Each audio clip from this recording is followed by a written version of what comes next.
အားလုံးပဲမင်္ဂလာပါခင်ဗျာကျွန်တော်တို့ရဲ့ Reading Buddy Book Summary YouTube channel လေးကနေပြန်လည်ကြိုဆိုလိုက်ပါတယ်ဒီနေ့မှာတော့စာရေးဆရာကြီး David Shawat ရဲ့ Magic of Thinking Big စာအုပ်လေးကိုနှိမ့်ချုပ်ပြီးတော့တင်ပြသွားမှာပဲဖြစ်ပါတယ်ကြီးကြီးမားမားတွေးခြင်းထူးခြားစမ်းကြဲသောစွမ်းရည်ကြီးကျယ်သောအိမ်မက်များကိုအကောင့်တွေဖော်နိုင်သူများနဲ့မအောင်မြင်သူများကြာရှားနာချက်မှာကံတရားသို့မဟုတ်ပါရမီကြောင့်မဟုတ်ပဲယုံကြည်ချက်ကြောင့်သာဖြစ်ပါတယ်မိမိကိုယ်ကိုမိမိကြီးကျယ်သောအရာများကိုလှုပ်ဆောင်နိုင်စွမ်းရှိသည်ဟုသောထိစိတ်ငြိမ်သက်ပြီးအာမန်ပါသည့်ယုံကြည်ချက်မျိုးဖြစ်ပါတယ်။အမှန်စင်စစ်ကျွန်တော်တို့ဟာဖြစ်နိုင်ခြေရှိတဲ့အရှိတရားအတိုင်းလှုပ်ဆောင်ကြသည်မဟုတ်ပဲမိမိယုံကြည်ထားတဲ့ဖြစ်နိုင်ခြေအတိုင်းသာလှုပ်ဆောင်ကြခြင်းဖြစ်ပါတယ်။ David Shawat ကအရာအလုံးဟာစိတ်ဓာတ်မှစတင်တယ်လို့ဆိုပါတယ်။သင်ကတည်တည်လေးပဲတွေးနေမယ်ဆိုရင်တည်တည်လေးပဲလှုပ်ဆောင်မိပါလိမ့်မယ်။အကယ်၍ကြီးကြီးမားမားတွေးတော့မိဆိုရင်ရဲရင်ပြတ်သားသာလှုပ်ဆောင်လာနိုင်ပြီးရလက်များသည်လည်းတင့်စိတ်နေစိတ်ထားနဲ့ထပ်တူကြလာပါလိမ့်မယ်။နံပါတ်1အကန့်အသတ်ရှိသောတွေးခေါ်များကိုကျော်လွှားခြင်းအလုလျှောက်ရန်လုပ်ငန်းသစ်စရန်သို့မဟုတ်အစည်းအဝေးတွင်စကားပြောရန်မိမိကိုယ်ကိုမိမိဟန်တားခဲ့ဘူးပါသလားငါမစုံသေးဘူးသို့မဟုတ်ငါမတော်သေးဘူးဆိုသည့်အတွင်းစိတ်ကတူတူလေးပြောနေသောအတန်အမှန်တရားမဟုတ်ပဲလက်တွေ့ကြခြင်းအယောင်ဆောင်ထားသောကြောက်စိတ်ဖြစ်ပါတယ်ယုံကြည်ချက်ဟာမိမိကိုယ်တိုင်ပြည့်မြောက်စေသောနမိတ်ဖက်ချက်တစ်ခုနဲ့တူပါတယ်။တစ်ခုခုကိုလုံနိုင်သည့်အမှန်တကယ်ယုံကြည်သောအခါမှာ၎င်းကိုဖြစ်မြောက်စေမယ့်နည်းလမ်းများကိုစတင်ရှာဖွေလာမည်ဖြစ်ပါတယ်။တင့်စွမ်းအားများမြင့်တက်လာပြီးအာယုံစူးစိုက်မှုပုံမထက်မြက်လာကဘေးပတ်ဝန်းကျင်ကလည်းတင့်ယုံကြည်မှုကိုတုံ့ပြန်လာပါလိမ့်မယ်။ပြောင်းလဲရန်နည်းလမ်းဒါကိုငါမလုံနိုင်ဘူးဟုပြောမိစားဒါကိုဖြစ်အောင်ငါဘယ်လိုလုပ်ရမလဲဟုပြောင်းလဲမေးမြန်းပါ။ထိုအခါအုံနောက်ဟာစင်ကြေများအစားအဖြေများကိုစတင်ရှာဖွေပါလိမ့်မယ်။စိတ်ကူးပုံဖော်ခြင်းမိမိအောင်မြင်နေသည့်ပုံရိပ်ကိုစိတ်ခံစားမှုအပြည့်ဖြင့်ကိုယ့်ကွယ်ကွင်းမြင်အောင်ကြည့်လိုက်ပါယုံကြည်မှုဆိုသည်မှာမောက်မာခြင်းမဟုတ်ပဲတင်ယူနိုင်မှုကြီးထွားနိုင်သည်ဟူသောတည်ငြိမ်သည့်စိတ်ချမှုမျိုးဖြစ်ပါတယ်နံပါတ်2အကြောင်းပြချက်ယောဂကိုကုသခြင်းကြောက်ရွံ့ခြင်းနဲ့စင်ကြေပေးခြင်းတို့ဟာအိမ်မက်များကိုတက်ဖြတ်သူများဖြစ်ပါတယ်ဒေးဗစ်ရှောဝတ်က၎င်းကိုအကြောင်းပြချက်ယောဂလို့ခေါ်ဆိုပါတယ်၎င်းသည်ပုံစံမျိုးမျိုးဖြင့်လာတတ်ပါတယ်ကျမ်းမာရေးငါမှအင်အားမရှိဘူးအသက်အရွယ်ငါငယ်လွန်းသေးတယ်သို့မဟုတ်ငါကြီးလွန်းနေပြီဉာဏ်ရည်ငါဒီလောက်ထိမတော်ဘူးကံတရားရှုလူတွေကပဲကံကောင်းကြတာပါဤစင်ကြီးများဟာယုတ်တိရှိတဲ့အောင်ထင်ရတော့လဲလက်တွေ့တွင်မိမိကိုယ်ကိုမိမိမသက်တာမှုကာကွယ်ရန်ကြိုးစားနေခြင်းသာဖြစ်ပါတယ်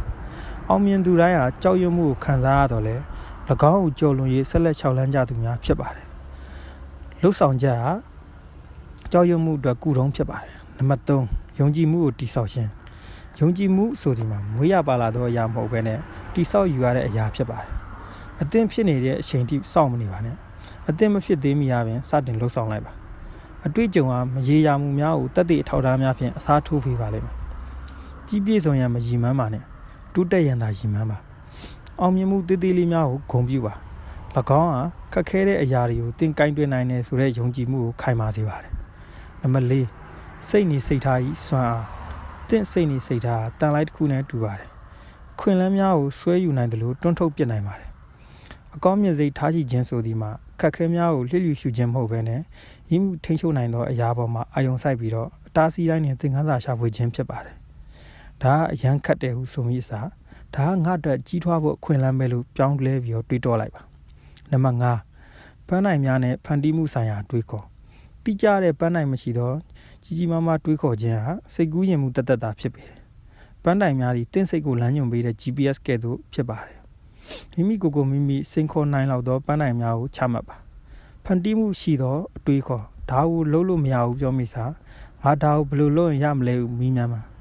နီလန်တစ်ခုတည်းရှိသည်ဟုမတွေးပဲဖြစ်နိုင်ခြေရှိသောနီလန်10ခုကိုချရေးကြည့်ပါ။နံပါတ်6ခေါင်းဆောင်မှုနဲ့လူမှုဆက်ဆံရေးကြီးကြီးမားမားတွေးခေါ်သူများအခြားသူများကိုမြင့်တင်ပေးခြင်းဖြင့်အောင်မြင်မှုကိုဇာတူတိုးပွားစေကြောင်းနားလည်ကြပါတယ်။လေးစားမှုအခြားသူများပေါ်ဝေဖန်ခြင်းအတင်းပြောခြင်းတို့ထက်ပူးပေါင်းဆောင်ရွက်ခြင်းကိုဦးစားပေးပါ။အားပေးမှုစိတ်ရင်းမှန်ဖြင့်ရှိကျူးစကားပြောဆိုခြင်းဟာလူတဦးရဲ့တက်ကြွမှုကိုပြောင်းလဲစေနိုင်သောခေါင်းဆောင်မှုစွမ်းအားဖြစ်ပါတယ်။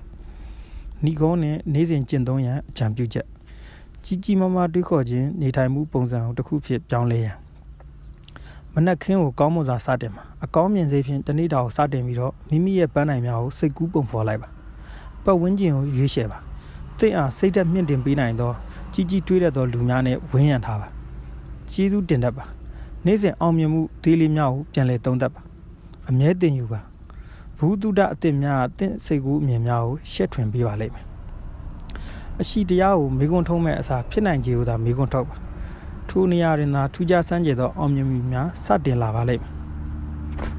စာအုပ်လေးကတော့ဒါပဲခင်ဗျာစာအုပ်လေးကိုနားဆင်ပြီးတော့စာဖတ်သူပရိသတ်ကြီးအတွက်မှတ်သားဖွယ်ရာတစ်ခုရရှိနိုင်မယ်လို့မျှော်လင့်ပါတယ်ဘာမကြည့်ဘူးဆိုရင် like and subscribe လေးလုပ်ပြီးရောအားပေးသွားပါဦးအားလုံးကိုကျေးဇူးတင်ပါတယ်မင်္ဂလာရှိသောအရှင်ကားလေးဖြစ်ပါစေခင်ဗျမြန်လန်းပေါ်မှာအတန်သွင်းရတာဖြစ်သောကြောင့်